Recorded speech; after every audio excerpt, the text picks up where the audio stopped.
जय श्री राम, जय बजरंगबली। कैसे हैं आप लोग? आशा करता हूँ आप लोग भी महादेव के आशीर्वाद से स्वस्थ और प्रसन्न होंगे। आज के इस वीडियो में हम आपको 4 चौपाइयाँ बताएंगे, जो चौपाइयाँ आपके जीवन में किसी भी प्रकार का संकट हो, आप चाहे व्यापार से संबंधित चाहते हो, या डर लगता हो, या कर्ज की समस्या हो गई हो, या खुद का मकान लेना चाहते हो। कहते हैं कि एक भाव में पुकारने पर भगवान आ जाते हैं। आप मन ही मन भगवान से रिक्वेस्ट कर सकते हैं कि मुझे ये फलाना चीज़ चाहिए, वो आपको मिलती है। पर भाव एक बच्चे की तरह निश्चल होना चाहिए। आपका मन में एक द्वेष रख करके आप कोई भी प्रयोग करेंगे नहीं होगा। अगर मेरे इन चौपाइयों पर बताए हुए जो मैं उपाय बताता हूँ उस पर आपको भरोसा हो, विश्वास हो, क्योंकि हम सुनी सुनाई हुई जो हमारे दादा परदादा जो हैं ये सारी चीज़ें बताते रहते हैं, या जो समाज से हम ये चीज़ें सुनते हैं वो आप तक पहुंचाते हैं। और कई गुरुजी लोग ऐसे हैं जो अपने कथाओं में बताते हैं, तो वो सारी चीज़ें हम आपके पास शॉर्ट फॉर्म में आपको पहुंचाते हैं ताकि आप उसका लाभ ले सकें। संसार में आप खुद बताइए कि धन पाने की इच्छा भला किसके मन में नहीं होती है। कोई इतना धन चाहता है कि उसकी आने वाली 7 पीढ़ियाँ भी ऐसो आराम से रहे, और कुछ लोग संतुष्ट होते हैं, वो बस इतना चाहते हैं कि साईं इतना दीजिए, जामे कुटुंब समाए, मैं भी भूखा ना रहूं, साधु ना भूखा जाए। मतलब मेरे घर से कोई, अगर मेरे घर पे कोई आए तो मैं उसको खाली हाथ ना जाने दो, उसको भी भरपेट भोजन करा के ही भेजूं, कुछ दान दक्षिणा दे करके ही भेजूं। तो वैसे तो हमारे शास्त्रों में बताया गया है कि जहाँ मेहनत होती है वहाँ लक्ष्मी का वास होता है, और हमारी मेहनत सफल हो या बेकार ना जाए, इसके लिए प्रभु का स्मरण और कुछ ऐसे मंत्र हैं, कुछ ऐसी चौपाइयाँ हैं जिन्हें आप जाप करके इसका लाभ ले सकते हैं। श्री रामचरितमानस की हर चौपाई अपने आप में एक सावर मंत्र के जैसा प्रभाव रखती है, पर कुछ चौपाइयों का मंत्र के रूप में जो प्रचलन है वो अधिक है। और ऐसे ही 4 चौपाई का मैं आपको यहाँ वर्णन करने वाला हूँ, जो एकदम सरल और बेहद प्रभावकारी है। रामचरितमानस के जो मंत्र हैं, जो चौपाइयाँ हैं, उनको सिद्ध भी करना पड़ता है। पर यहाँ कभी कभी कुछ लोग जो प्रश्न पूछते हैं, और आपके मैं हर प्रश्न का जवाब, आप जो कमेंट में मुझसे पूछते हैं, किसी भी तरह का प्रश्न पूछते हैं, तो मैं आपको वो सारी चीज़ों का, प्रत्येक व्यक्ति का जो कमेंट में है, आप देख सकते हैं स्क्रीन पर, ये सारे लोग जिनकी प्रश्न कुछ रहते हैं, जिनके कुछ प्रश्न रहते हैं, मैं सबके प्रश्नों का उत्तर देता हूँ।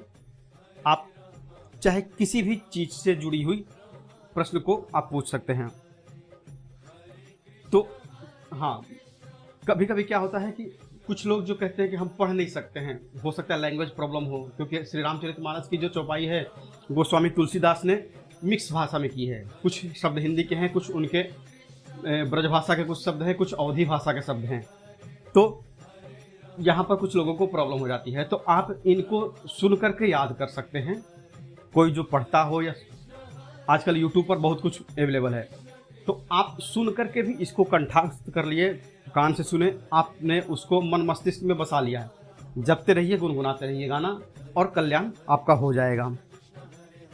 पहली जो चौपाई है, अगर आपको धन पाना हो और अपने घर के क्लेश दूर करने हो, दरिद्रता दूर करनी हो, कमाई 1 रुपये और खर्चा 2 रुपया हो, तो उसमें आपको क्या करना है, और इस मंत्र का प्रयोग आप व्यापार के लिए भी कर सकते हैं। दुकान पर आप बैठे हैं, कस्टमर आ रहे हैं तो ठीक है, नहीं आए हैं तो बैठे बैठे मन में गुनगुनाते रहिए। ये चौपाई है। जिमि सरिता सागर महु जाहि, जद पिता ही कामना नाही। तिमि सुख संपत्ति बिनहि बोलाए, धर्मशील पहि जाहि सुभाए। यह चौपाई बालकांड से ली गई है। इसका मतलब यह है कि नदियाँ बहती हुई सागर की ओर ही जाती हैं, चाहे उनके मन में इधर उधर जाने की कामना हो या ना हो।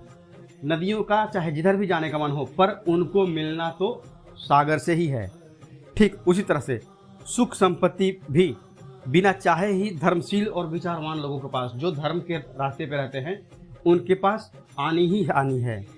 लक्ष्मी माता को चंचला बताया गया है, पर वो क्या होता है कि जहाँ पर प्रभु का स्मरण होता हो, जहाँ पर भगवान राम का स्मरण हो, हनुमान जी की स्तुति हो, तो वो वहाँ पर वास करती ही करती हैं, क्योंकि प्रभु श्री राम भगवान विष्णु के ही अवतार हैं। तो जहाँ पर आप इन चौपाइयों का जाप करेंगे तो माता लक्ष्मी को वहाँ पर स्थायी रूप से वास होकर के रहना ही पड़ेगा।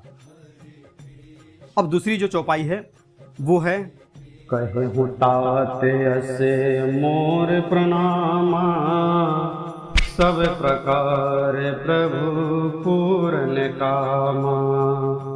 दीन दयाल बिरदु संभारे, हरहु नाथ मम संकट भारी। यह चौपाई श्री रामचरितमानस के सुंदरकांड की है। लंकापुरी को जलाने के बाद जब हनुमान जी वापस लौटने के लिए माता सीता से आज्ञा मांगते हैं तो माता सीता कहती हैं कि मेरे प्रभु राम सबके दुख दूर करते हैं, दीनों पर दया करना उनका काम है, पर मेरे ऊपर जो ये संकट आया हुआ है इसे मेरे प्रभु राम कब दूर करेंगे।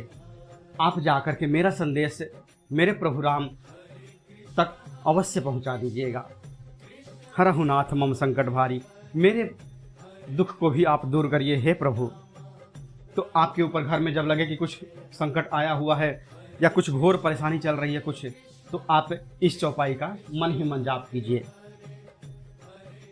तीसरी चौपाई जो है, कहते हैं ना कि कभी कभी श्राप भी वरदान में परिवर्तित हो जाता है। तीसरी चौपाई वही है, कवन सो काज कठिन जग माही, जो नहीं होई तात तुम पाही।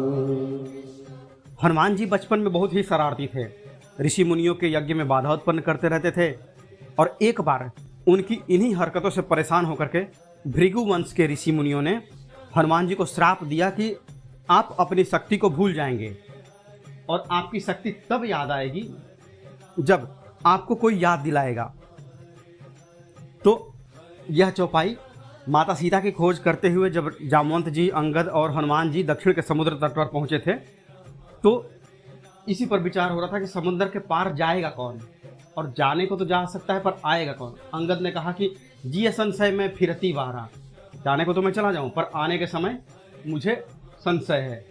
तब जामवंत जी ने हनुमान जी को उनकी शक्तियां याद दिलाई और हनुमान जी अपने विशाल रूप में आए और वो 100 योजन का समुद्र पार करके माता सीता की खोज लेकर के वापस भी आ गए। तो यहाँ पर एक प्रश्न है, मैं का जवाब आपको मैं देता हूँ।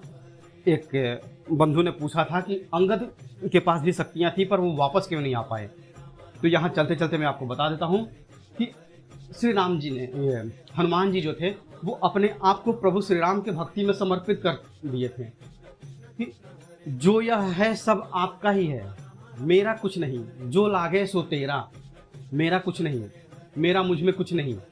पर अंगद के पास कोई एक होता है ना कि एक गोल जो होता है, अंगद के पास कोई गोल नहीं था कि मैं किसका स्मरण करूं, क्या करूं। पर हनुमान जी के पास भगवान श्री राम थे। तो उसी तरह से तो हनुमान जी ने अपना कुछ काम किया ही नहीं, उन्होंने तो भगवान के भरोसे छोड़ दिया था। गए भी भगवान भरोसे, आए भी भगवान भरोसे, तो प्रभु किसी की नैया डूबने नहीं देते हैं।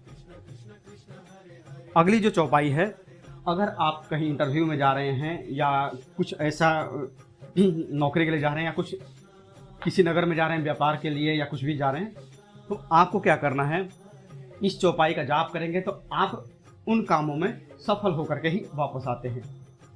यह चौपाई है, प्रविशि नगर की जय सब काजा, हृदय राखी कौशलपुर राजा। रामचरितमानस के सुंदरकांड में इस चौपाई का वर्णन तब आता है जब हनुमान जी माता सीता की खोज करने के लिए लंका जाते हैं और वहां पर लंकिनी नामक राक्षसी हनुमान जी को रोक लेती है। उसी समय हनुमान जी लंकिनी राक्षसी को मुक्का मारते हैं और इस मुक्के की मार के पश्चात लंकिनी को ब्रह्मा जी के द्वारा कहे गए वचन याद आते हैं और वह हनुमान जी से कहती है कि प्रविशि नगर की जय सब काजा, हृदय राखी कौशलपुर राजा। अर्थात हनुमान जी आप इस नगर में प्रवेश करें और हृदय में कौशलपुर राजा यानी भगवान श्री राम को रख करके आप अपना कार्य संपूर्ण करें। तो आपके भी चाहे जो भी प्रश्न हो, जो भी काम हो, आप जा रहे हैं इंटरव्यू के लिए, नौकरी के लिए, आप इस चौपाई को जाप करिए और इसका लाभ देखिए। तो मिलते हैं जल्दी आपसे नेक्स्ट वीडियो में, तब तक के लिए जय श्री राम, जय बजरंगबली।